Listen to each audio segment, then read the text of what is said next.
Hello and welcome to the Life by Design podcast, brought to you by Strategic. This podcast is all about helping you live your great life. Each episode will feature insights from our Chief Investment Officer, Doug Walters.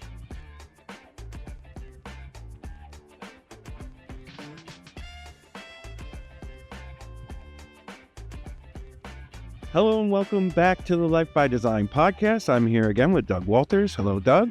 Jay, how are you? Very good. And so today we are going to continue with kind of our conversation around different topics in the markets and the finance world.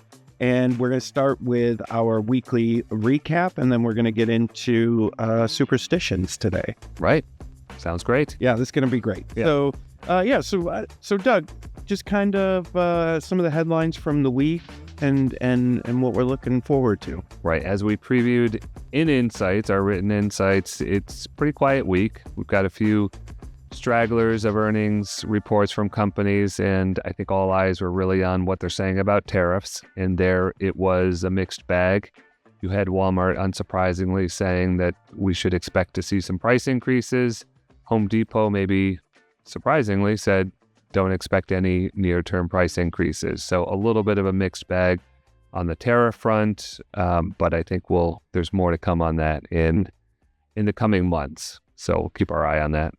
And that's just mostly due to how the business is run, and each business kind of runs a little bit differently, and like how ahead of production or purchasing they are and what they see coming down, and some are waiting and seeing, and some are like, well, we'll adjust now. So it's an odd time for that, right? Right. Yeah, I would imagine it's, their supply chains are different. Their time to market are different in terms of their product lines, and where their products are coming from might be slightly different as well. So, but ultimately, I think the real impact of tariffs, we won't know for a couple of months when the supply chain impact will really start to be felt. Yeah, and kind of with the back and forth on the tariffs, where we settle, what numbers are settled on, right? Will then indicate too how that affects. Right. Right. Yeah. And so, some of the effect could be transient if we get, a reversal of some of these tariffs, but some are already in the pipeline, and I suspect we'll be seeing them in the coming months. Okay. Anything coming up that you are looking towards? Well, we're keeping an eye on the budget discussions. I think they're in the early stages, but that does have a meaningful impact, especially on treasuries when you're thinking about the debt that the country is taking on. So we'll be watching those headlines as they evolve. And beyond that, there's not too much going on. It's starting to feel like, we're entering into the quiet summer months. Okay. Well, and as always, if something does come up, Doug has his weekly written insights on our website, and you can check those out. They come out every Saturday after the week is over. Right. Okay. So now to our main topic for this episode is talking about superstitions. Though they affect our everyday life, this one specifically, we're talking about markets and the financial sector. Right, exactly. Yeah, so it's always, this is a little bit of a lighter topic, but it does have real impact on the way some people think about investing, but specifically talking about sell in May and go away. This idea that when May hits, the summer months hits, it's a good time historically to sell, get out of the market, come back again in the fall. And there's a bit of history to that if you want to get into the history. Yeah. So I do. Yeah. Where does that? All right. He wasn't expecting that. Yes, please. So where does that, how did that, I don't know if you know, but how did that originate and where did it come from? Well, it is believed to have originated from the UK. Mm-hmm. There was a saying, sell in May and go away, come back again on Ledger's Day. St. Ledger's Day. St. Ledger's is a big horse race. Okay. And this dates back to a time, we're talking 1700s, 1800s, when traders literally did go away for the summer. Oh, okay. We didn't have the sort of daily liquidity that we expect today in the markets, traders would literally go away. And so liquidity would dry up. And generally, it was not a good time to be executing investment trades. Huh. So that is where that saying is believed to come from. And this St. Ledger's Day stakes was sometime in, I think, mid-September or something. Okay. The idea was traders are gone, for the summer. They'll come back for the races, and then you can start investing again. It's wild to me how many things we do today that are based on things from hundreds of years ago. Yeah. And it's just like, okay, well, the world's changed a little bit. So, right. yeah. Yeah. And if, so why even talk about it today? Yeah. Well, at some point in the past, somebody, looked into this and said, you know what? The markets do tend to underperform during this period from May through October. So now we kind of, we've extended beyond St. Ledger's Day, and we've gone, included October, a little bit of data mining, apparently. But this idea that, the market tends to underperform was someone just looked and said, geez, it does tend to underperform during those times. Yeah.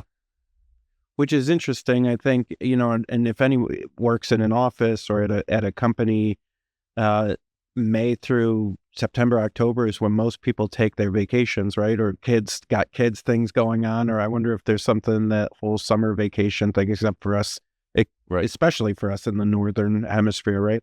Yeah.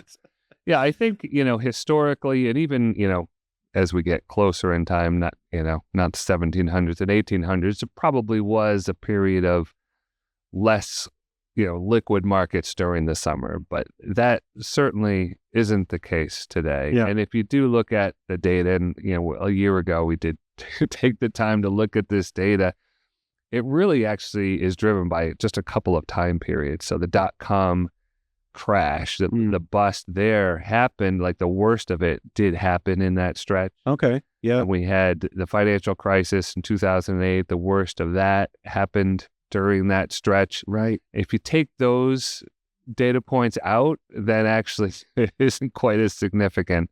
So I think this idea that, there's some economic or systematic reason why we should be underperforming during this time is certainly a thing of a past, if it was ever anything. So it's like what is the data bias, where you're like looking for the data that proves the point versus like taking the whole of the data in. Right. Yeah. And I think as humans,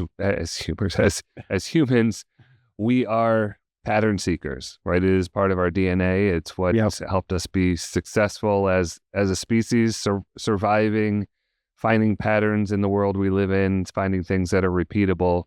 But it can cause us to look for patterns where they really don't exist. Yeah. Or if they exist, there really isn't causation there. And it's not the only one, right? We have a lot in the markets for almost every season, it seems. Yes. We have a saying for every season. We have the Santa Claus rally. We have the January effect. One of my favorites is the Super Bowl effect. Oh, I like that. Yeah. Yes. So this is the idea that in a year when one of the original NFL teams wins, it's going to be an up year. And when one of the original AFC teams wins, it's going to be a down year. Huh. And this is a perfect example of data mining, because obviously there's, I don't think anyone ever took this one seriously. Right. There's no economic link there. But if you looked at the data, and this was, maybe a decade or two back, there was really good correlation. It was like an 80% hit rate. Yeah. So, but again, pure data mining, but people like to bring it up and have some fun with it. Yeah.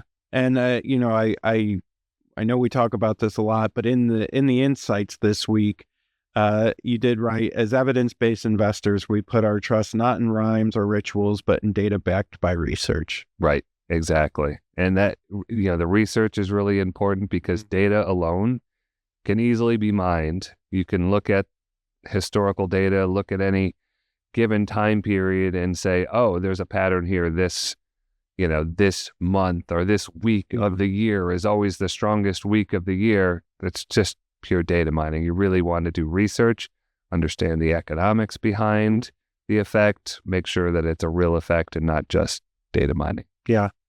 As something that happens sometimes in life, when your lights go out, it's generally not a ghost. It's probably that a light bulb. Right. And you just need to change the light bulb. Exactly.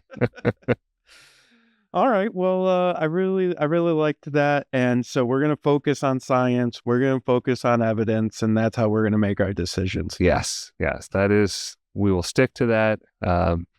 Good. No sayings, no superstitions. We'll stick to the science. Well, you heard it here, folks. We don't believe in ghosts. Right. All right, Doug. Well, thank you so much. All right. Thanks, Jay. Take care.